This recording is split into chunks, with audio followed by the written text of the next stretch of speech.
আসসালামু আলাইকুম রহমাতুল্লাহি ওয়া বারাকাতুহু। সুপ্রিয় সম্মানিত দর্শক শ্রোতা, আশা করি মহান রব্বুল আলামিনের দয়ায় আপনারা সকলেই ভালো আছেন। সুপ্রিয় সম্মানিত দর্শক শ্রোতা, আজকে হজরত আবু হুরাইরা রাদিয়াল্লাহু তাআলা আনহু থেকে একটি ঘটনা বর্ণনা করব। ঘটনার শিরোনাম হচ্ছে ক্ষুধা নিবারণের মোজেজা। আশা করব প্রিয় দর্শক এবং আপনাদের কাছে অনুরোধ থাকবে ঘটনাটি শেষ পর্যন্ত শোনার। হজরত আবু হুরাইরা রাদিয়াল্লাহু তাআলা আনহু বলেন, একদা আমি চরম ক্ষুধার্ত অবস্থায় সাধারণ রাস্তার পাশে পড়ে রয়েছিলাম।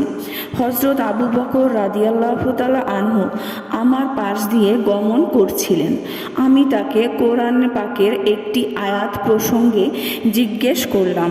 আমার উদ্দেশ্য ছিল তিনি আমাকে সঙ্গে যেতে বলবেন এবং কিছু আহার করতে দিবেন, কিন্তু তিনি চলে গেলেন, আমাকে সঙ্গে নিলেন না। তারপর একই রাস্তা দিয়ে ওমর রাদিয়াল্লাহু তাআলা আনহু চলে গেলেন, আমাকে সঙ্গে নিলেন না। এরই ধারাবাহিকতায় আল্লাহর রাসূল সাল্লাল্লাহু আলাইহি ওয়াসাল্লাম এই পথ দিয়ে এলেন। আল্লাহর রাসূল সাল্লাল্লাহু আলাইহি ওয়াসাল্লাম আমার প্রতি স্নেহের দৃষ্টিতে তাকিয়ে আমার প্রচণ্ড ক্ষুধার ব্যাপারটি অনুভব করতে পারলেন। তিনি আমাকে সঙ্গে করে নিয়ে চললেন।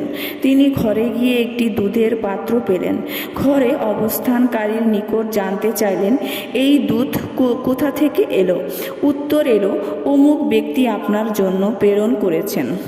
আল্লাহর রসুল সাল্লাল্লাহু আলাইহি ওয়াসাল্লাম হজরত আবু হুরাইরা রাদিয়াল্লাহু তাআলা আনহুকে বললেন, হে আবু হুরাইরা, আসহাবে সুফফার সকলকে এখানে আসতে বলো।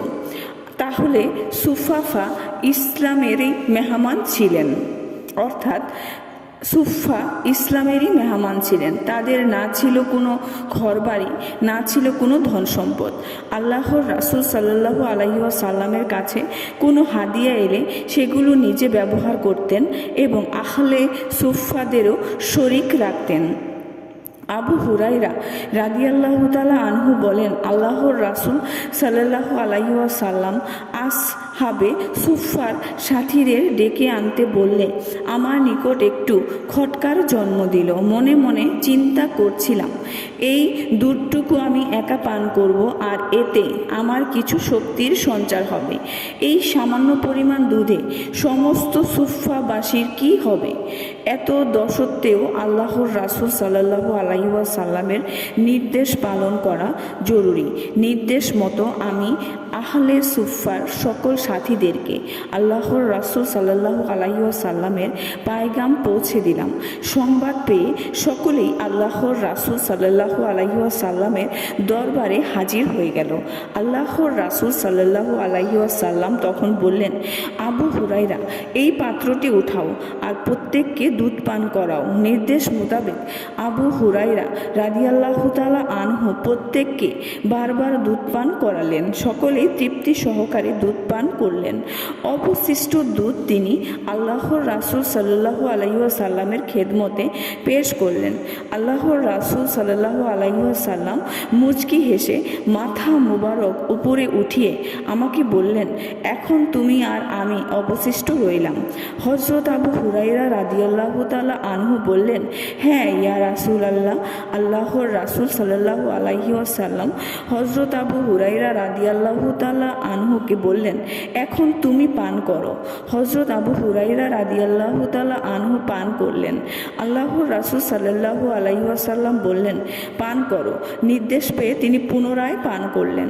আল্লাহর রাসূল সাল্লাল্লাহু আলাইহি ওয়াসাল্লাম বললেন, আরও পান করো। আবু হুরাইরা রাদিয়াল্লাহু তাআলা আনহু পান করেই যাচ্ছেন। এক পর্যায়ে তিনি বললেন, হে আল্লাহর রাসূল, শপথ ওই মহান সত্তার যিনি আপনাকে ধ্রুব সত্যের সঙ্গে প্রেরণ সেবন করেছেন। আমার পক্ষে আর দুধ পান করা সম্ভব নয়। অবশেষে আল্লাহর রাসূল সাল্লাল্লাহু আলাইহি ওয়াসাল্লাম অবশিষ্ট দুধটুকু হাতে নিয়ে পান করেন। সুপ্রিয় সম্মানিত দর্শক ও শ্রোতা, আশা করি ভিডিওটি ভালো লেগেছে। ভিডিওটি যদি ভালো লেগে থাকে অবশ্যই চ্যানেলটি সাবস্ক্রাইব করবেন, লাইক করবেন, কমেন্ট করবেন এবং বেশি বেশি শেয়ার করে দিবেন। সবাই ভালো থাকবেন। আল্লাহ হাফেজ।